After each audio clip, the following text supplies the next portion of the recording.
I spent 30 years delivering other people's mail in the rain, and not one single person who ever mocked me for it knew that the building where they worked belonged to me. My son-in-law found that out at Thanksgiving dinner, in front of 11 people, with a fork still in his hand. But I'm getting ahead of myself. Because before that fork ever hit the table, there's a lot you need to understand about the kind of man I let sit at the head of my daughter's life for 6 years. Welcome to True Elder Tales. If you're the kind of person who believes quiet men are usually the most dangerous ones in the room, go ahead and hit that subscribe button and tap like. And this time in the comments, just tell me where you're watching from tonight. Now let's get into it. My name is Arthur Kowalski.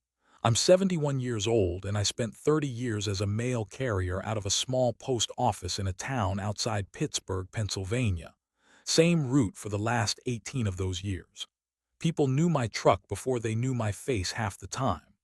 I retired at 62 with a decent pension, a paid-off house, and more free time than I knew what to do with. My wife, Sandra, passed 4 years before I retired, breast cancer. And after she was gone, the mail route was about the only thing that got me out of bed some mornings. My daughter Chloe is my only child. Smart girl always was, went to college for accounting while I was still walking my route 6 days a week to help pay for it. She met Brad her senior year. Brad Halloran. Tall, good hair, the kind of handshake that's just a little too firm, like he's trying to prove something every single time he shakes your hand. I want to be fair to Brad, because I've thought about this a lot since everything happened. He wasn't cruel in some dramatic way, not at first. He was just the kind of man who measured people. You could see him doing it the first time we met, at a diner off Route 30, sizing up my flannel shirt and my work boots, and coming to some quiet conclusion about who I was and what I was worth talking to about. "So Chloe tells me you're retired," he said that day, buttering a piece of toast without looking up. 30 years with the Postal Service," I told him. "Huh," he said, "just that, huh," like I told him I collected bottle caps. Chloe married him 5 years ago at a vineyard about 40 minutes from here, the kind of place that costs more for one afternoon than I made in 3 months walking my route. I paid for half of it without complaint, because that's what a father does, and because Chloe looked happier that day than I'd seen her look in years. Brad worked his way up at a commercial real estate firm downtown, the kind of company with a glass lobby and a fountain that never quite worked right. Within a few years, he was managing director of the whole office, 40 employees under him, his name on a plaque by the elevator. He liked telling people that part, the plaque part, more than he probably realized. Over those 5 years, I watched him get comfortable in a particular way. Not comfortable with success, exactly. Comfortable with looking down. It started small. A comment here and there at family dinners about career paths and building real wealth, always delivered with a little smile in my direction, like he was including me in a conversation I clearly wasn't equipped for. I let it go. Chloe seemed happy, and happy daughters were worth more to me than my own pride, so I smiled back and passed the potatoes and kept my mouth shut. It got worse after Chloe had my granddaughter, Emma. Brad started talking more openly about providing and real security in a way that always seemed to circle back to what he'd built and what I hadn't. I noticed he stopped introducing me to his colleagues at company events. I noticed the invitations to things got thinner. I told myself it didn't matter. I had my garden, my fishing, my Thursday coffee with the other retired guys from the post office. I didn't need Brad's approval. But I'll admit, some nights it stung more than I let on, even to myself. The real trouble started this past November, 3 weeks before Thanksgiving, when Brad's firm signed a new client, some regional grocery chain expanding into the area, and Brad got promoted again. Senior managing director this time, whatever that meant on top of what he already had. He announced it at a family barbecue in October like he was reading off a military commendation, and everyone clapped, and I clapped too, because Chloe was clapping and beaming, and that was enough for me. Then Brad looked over at me, still holding his beer, and said, loud enough for the whole yard to hear, You know, Arthur, funny thing about success. Some men chase it their whole lives and never catch it. Other men just deliver the mail. The yard laughed. Not cruelly, not exactly. More like the easy laugh of people who don't realize they've just watched someone get quietly cut down. Chloe didn't laugh. She looked at her husband with something flickering across her face that I filed away and didn't mention. I laughed too, actually. Not because it was funny.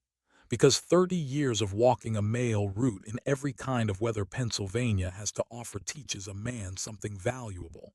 How to keep his face calm when his chest feels tight.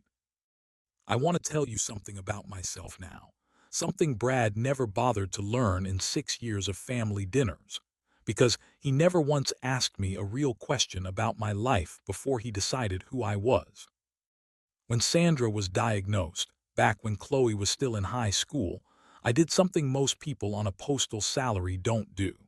I started investing, small amounts, whatever I could scrape together after the mortgage and the bills, into a handful of commercial properties around the region, back when prices were low enough that a careful man with patience could actually get in. Nothing flashy. No one knew, not even Sandra at first, because I didn't want to jinx it, and later because it just never seemed important to announce. Over 22 years, quietly, carefully, through an LLC with a name that meant nothing to anyone, I built up a modest portfolio of commercial office buildings. Nothing that would make headlines, but real, solid, worth considerably more than most people would ever guess from looking at a man in a faded blue postal uniform. One of those buildings, purchased 11 years ago, long before Brad ever set foot in it, was a mid-rise office tower downtown with a lobby fountain that never quite worked right. Brad had been working in a building I owned for 6 years. He had complained about the leaky roof on the third floor to a property manager I'd hired, never knowing whose desk that complaint eventually landed on. He had negotiated his own lease renewal with a management company that answered, 3 layers up, to me. And 3 weeks before Thanksgiving, standing in his own backyard with a beer in his hand, he told a crowd of people that some men just deliver the mail. I went home that night, sat in my kitchen with a cup of coffee going cold in front of me, and I made a decision. Not out of anger, though I won't pretend there wasn't some of that mixed in. Out of something closer to clarity. Thanksgiving was in 3 weeks. Chloe had already asked if I'd host it this year, since it had been at Brad's parents' place the last 2 years running. I said yes, and then I picked up my phone and called my property manager, a sharp young woman named Denise who had worked with me for 9 years and had never once asked me an unnecessary question about my business. Denise, I said, I need you to pull the file on the downtown tower, and I need to know exactly which office belongs to a man named Brad Halloran. There was a pause on the line, then her voice, careful and curious. Everything all right, Arthur? Everything's fine, I told her. I just think it's about time I paid my own building a visit. Denise didn't ask me another question that night, and I've always respected that about her. She just said she'd have the file ready by morning, and she did. I drove downtown the next day in my old Silverado, the same truck I'd had since before Sandra passed, and parked 2 blocks from the tower because the garage attached to the building charges for visitor spots and some habits from 30 years of watching. Every dollar don't just disappear because you can afford to spend one now. I stood on the sidewalk for a minute, looking up at the glass and steel of a building I owned and had visited maybe 4 times in 11 years, always through the back offices, never through that lobby with the fountain that never quite worked right. I walked in through the front doors like anyone else. Nobody looked at me twice. Just an old man in a flannel jacket, the kind of person office buildings are full of and nobody notices. Delivery drivers, maintenance men, retirees visiting grandkids who work upstairs. That anonymity had served me well for 22 years, and it served me well that morning too. Denise met me by the elevators, tablet in hand, the way she always was, sharp and quiet and efficient. "4th floor," she said. "Corner office, northeast side. good windows. He negotiated hard for that office 2 years ago, if you want to know. Don't need to see him today, I said. I just want to walk the floor. She looked at me for a second, and I could tell she wanted to ask what exactly I was planning, and I could tell she decided against it, which is one of about a dozen reasons I've kept her on for 9 years. We rode up together, and she walked me through the fourth floor like I was any building inspector, pointing out the areas we'd recently updated, the conference rooms, the break room with the good coffee machine I'd approved the purchase of 18 months earlier without ever once wondering who drank from it. And there, through a glass wall near the end of the hallway, I saw him, Brad, on a phone call, feet up on his desk, laughing at something, completely unaware that the quiet old man walking past his office in a flannel jacket owned the desk, the chair, the phone, and the building holding all three of them up. I didn't go in. I wasn't ready yet, and more than that, I didn't want the reveal to happen in some hallway with nobody but Denise and a receptionist to witness it. I wanted it to happen somewhere it would actually mean something. I want to explain something about myself here, because I think it matters for understanding what I did next. I am not a vindictive man. 30 years of delivering mail to the same houses teaches you something about people, about how everybody's carrying something you can't see from the outside, and it makes you slow to judge. I'd absorbed plenty from Brad over 6 years and let most of it go, because Chloe loved him, and because pride is a luxury I decided a long time ago wasn't worth much compared to my daughter's happiness. But there's a difference between absorbing an insult in private and watching a man humiliate you in front of your entire family, in your own daughter's backyard, for a laugh. That crossed a line I hadn't realized existed until it happened. And once I saw it clearly, I couldn't unsee it. I called my lawyer that same afternoon, a steady, unhurried man named Philip Osa who'd handled my LLC paperwork for close to 2 decades and had never once in all that time asked me why an old mail carrier needed a lawyer with that particular specialty. Philip, I said, I need something drawn up. Nothing complicated. I want documentation of the property ownership, clean and simple, something I can show someone without needing an accountant standing next to me to explain it. What purpose? He asked, not suspicious, just careful, the way good lawyers always are. For Thanksgiving, I said. There was a pause, and then, because Philip has known me long enough to trust that I don't do things without reason, he said, I'll have something for you by Monday.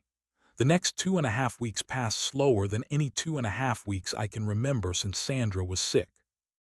I hosted a normal Sunday dinner with Chloe and Emma, my granddaughter, who is 4 now and calls me Papa Art and thinks my garden is the most fascinating place on earth. Brad came late that Sunday, work excuse, and left early, another one, and I watched Chloe's face do that same small flicker I'd noticed at the barbecue, gone almost as fast as it appeared. Everything okay with you too? I asked her once, while we were doing dishes and Brad was out in the car on a call. He's just stressed, she said. New promotion, big client, it's a lot of pressure. I didn't push.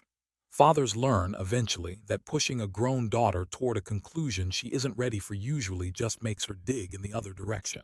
So I dried the dish in my hand and let it go, and I filed away one more small piece of something I was starting to understand about my daughter's marriage, something I don't think even she had fully admitted to herself yet. Philip's paperwork arrived on a Tuesday, exactly as promised. Clean, simple, the kind of document that even someone with no background in real estate could read in about 90 seconds and understand completely. Property deed, LLC ownership structure, my name, printed plainly as the sole managing member. I sat at my kitchen table that evening with the papers spread out in front of me, the same table where Sandra and I had eaten 10,000 dinners together, where I'd helped Chloe with her math homework, where I'd sat alone more nights than I liked to count after the funeral, and I thought about what I actually wanted out of Thanksgiving. I didn't want to destroy Brad. I want to be honest about that, because I think people hear a story like this and assume the old man wanted blood. I didn't. What I wanted was simpler, and in its own way, harder to get. I wanted him to understand, clearly and permanently, that the man he'd spent 6 years measuring and finding lacking had been standing there the whole time, quietly holding up more of his life than Brad had ever bothered to imagine. Thanksgiving was 11 days away. I had 11 people coming to my house, a turkey to order, and a folder of paperwork sitting in my desk drawer that was going to change the shape of a dinner nobody else in that house had any idea was coming. I called Denise one more time before I hung up my phone that night. "One more thing," I said. "I want the framed lease agreement from his office, the one with his signature on it. Can you have a copy made, something presentable? I can have that to you by Friday," she said. Then after a pause, "Arthur, is this going to be as good as I think it's going to be?" I looked out my kitchen window at the dark yard where Sandra used to grow tomatoes every summer, and for the first time in weeks, I actually smiled. "Denise," I said, "I think it's going to be better." Thanksgiving morning came in cold and gray, the kind of Pennsylvania sky that can't decide if it wants to snow or just sit there being miserable about it. I was up at 6, same as always, even though there was no mail route waiting for me anymore. Just a turkey that needed to go in the oven by 7 if I wanted it done in time. I'd ordered a bigger bird than we needed. 18 pounds for 11 people, but Sandra always said a Thanksgiving table should look like abundance, not arithmetic, and some habits you keep going even after the person who taught them to you is gone. Chloe arrived around 10 with Emma and 3 casserole dishes, and Brad came 20 minutes behind them, carrying a bottle of wine that probably cost more than my first car payment, already talking about some deal his firm was closing before he'd even gotten his coat off. "Big week," he said to me by way of greeting, setting the wine on my counter like it was doing me a favor just by existing in my kitchen. "You wouldn't believe the numbers on this grocery chain expansion. We're talking 8 figures easy." "Sounds like quite a thing," I said, and went back to basting the turkey. The rest of the family trickled in through the early afternoon. My sister Ruth and her husband Gene, down from Erie. Chloe's college roommate Priya, who'd become close enough with our family over the years to get a standing Thanksgiving invitation. Brad's parents, Carol and Dennis Halloran, polite people who I'd always liked well enough, even if I sometimes wondered if they saw the same things in their son that I did, and just never said anything either. 11 people total by the time we sat down, crowded around a table Sandra and I had bought 31 years ago. The leaf extended all the way out. I'd hidden the folder in the hallway closet that morning, tucked inside an old coat I never wore anymore, and the framed lease agreement Denise had made for me sat wrapped in brown paper in the trunk of my truck, ready. Dinner started easy enough. Ruth told a story about her grandkids that had everyone laughing. Jean talked too long about a fishing trip nobody had asked about. Emma spilled cranberry sauce on the tablecloth and looked so devastated about it that the whole table rushed to reassure her it didn't matter, which of course it didn't. Brad was in fine form, the way he always was at family gatherings, holding court a little, working the table the way I imagine he worked a boardroom. He told the story about the grocery chain deal again, expanded this time, more numbers, more names of people I didn't know and wasn't meant to. "Tell you," he said, cutting into his turkey, looking around the table with the easy confidence of a man who'd never once in his life doubted whether people wanted to hear what he had to say. "It's funny how life works out. Some people just have a nose for opportunity. Other people," and here his eyes found mine across the table, "not cruel exactly, just careless. The way a man is careless with something he's decided doesn't have much value. Other people are just built for smaller things. Nothing wrong with that. This world needs both kinds." Carol, his mother, laughed softly and said, "Brad, honestly," in that tone parents use when they're only half serious about the correction. Chloe didn't laugh this time. I watched her set her fork down very quietly, and I watched something settle behind her eyes that told me this particular comment hadn't caught her by surprise. That whatever conversations happened in that house when I wasn't around, this flavor of remark was familiar to her in a way that made my chest go tight. I let a beat pass, long enough that the table started to feel the silence, the way rooms do right before something happens. "Funny you should mention opportunity, Brad," I said, and I kept my voice exactly as calm and pleasant as it had been all afternoon, because I've actually been thinking about that a great deal myself these last few weeks. Something in my tone must have carried more weight than usual, because the table went quiet in a different way now, attentive instead of comfortable. "I want to tell all of you a story," I said, looking around at 11 faces. All of them turned toward me now, Emma included, sensing that something was happening even if she didn't understand what. "About a young man I used to deliver mail to 30-some years ago, a fella who ran a little hardware store out on Route 30. Barely scraping by most months.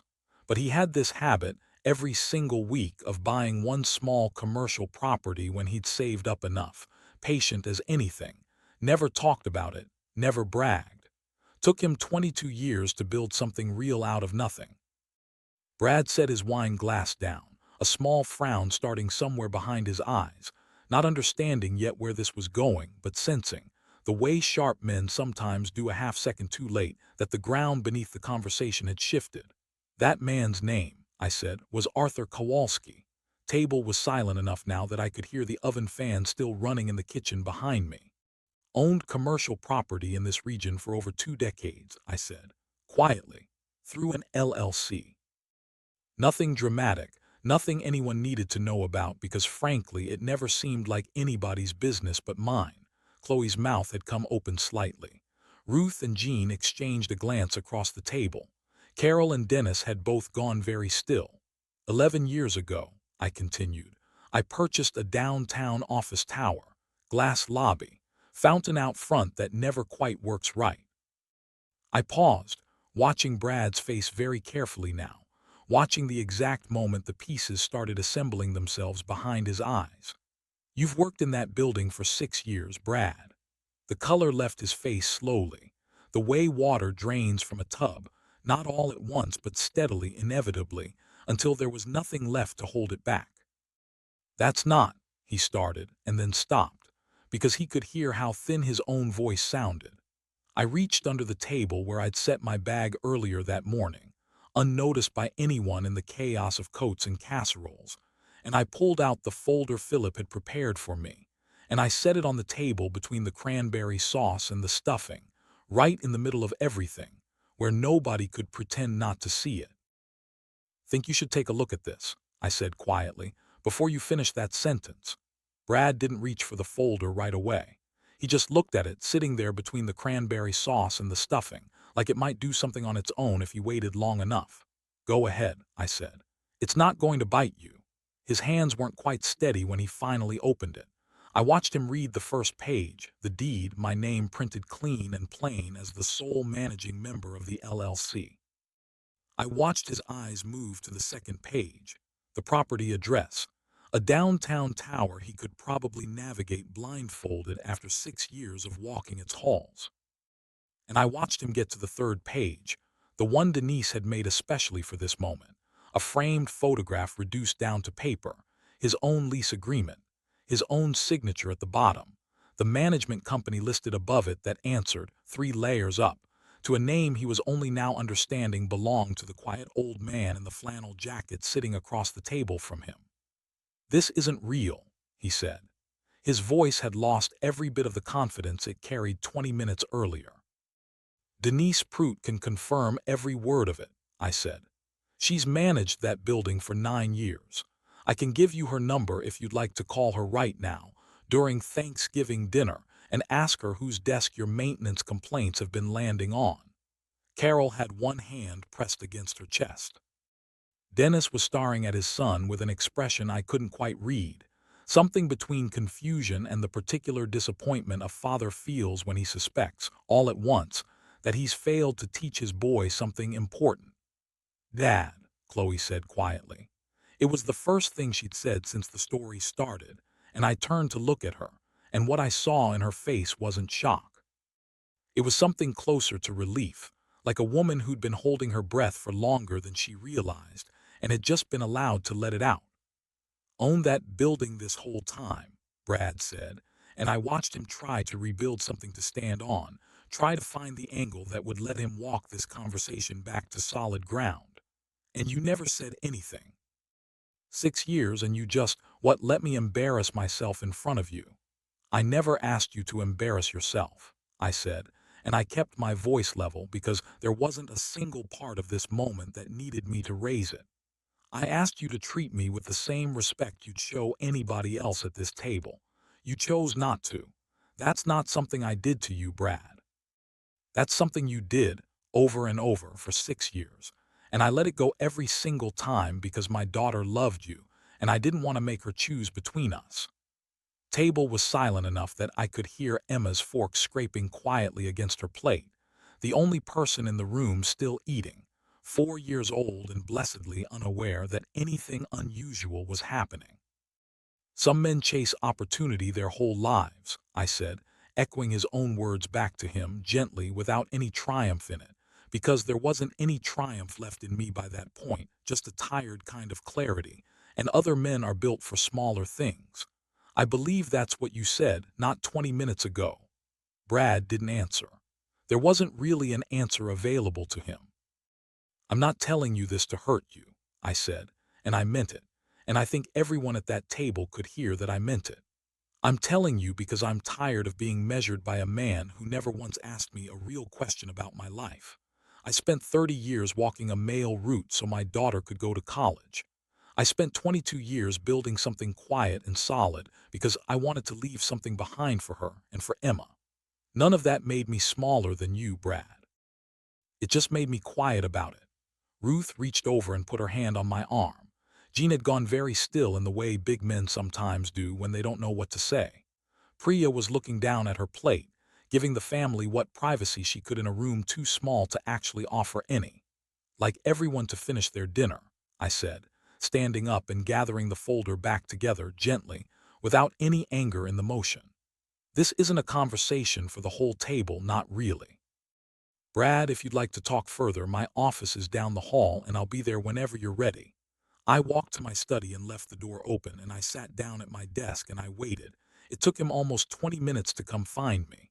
When he did, he looked smaller somehow, the confidence drained out of him, standing in my doorway with his hands in his pockets like a teenager waiting to be scolded.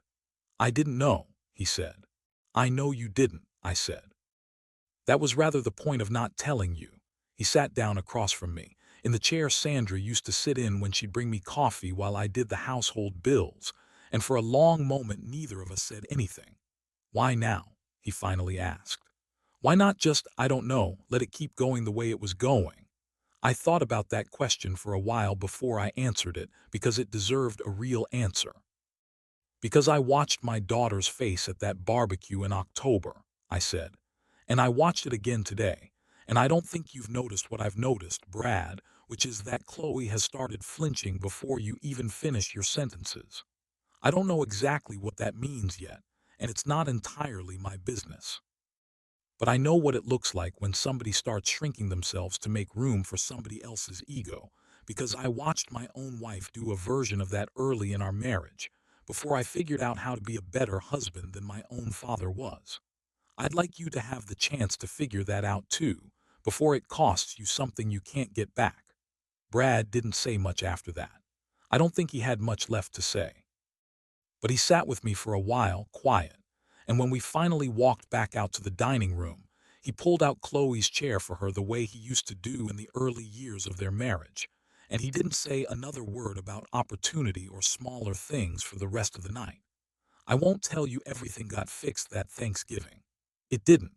Marriages don't get repaired over pumpkin pie, no matter how good the pie is. Chloe and Brad went to counseling starting in January, something she told me about quietly over coffee a few weeks later. And I didn't ask for details because that wasn't my business either, only my hope. What I will tell you is that Brad started showing up differently after that. Smaller comments, fewer of them, and once about 2 months later he asked me an actual question about my life, wanted to know how I'd gotten started investing, what I'd learned along the way. I told him. It was the first real conversation we'd had in 6 years. I still own that building. I haven't raised his rent, haven't mentioned it since, haven't used it as leverage for anything. That was never what it was about. I just wanted him to see me clearly once before he decided for good what kind of man delivers the mail. Emma still calls me Papa Art. She still thinks my garden is the most fascinating place on earth. Some things, the important ones, never needed to change at all. If you made it this far, thank you for spending this time with me and with Arthur's story. If it meant something to you, go ahead and hit that subscribe button before you go so you don't miss the next one. And I'll leave you with this. Have you ever let someone underestimate you for years just to keep the peace? I'd like to hear about it. I'll see you in the next story.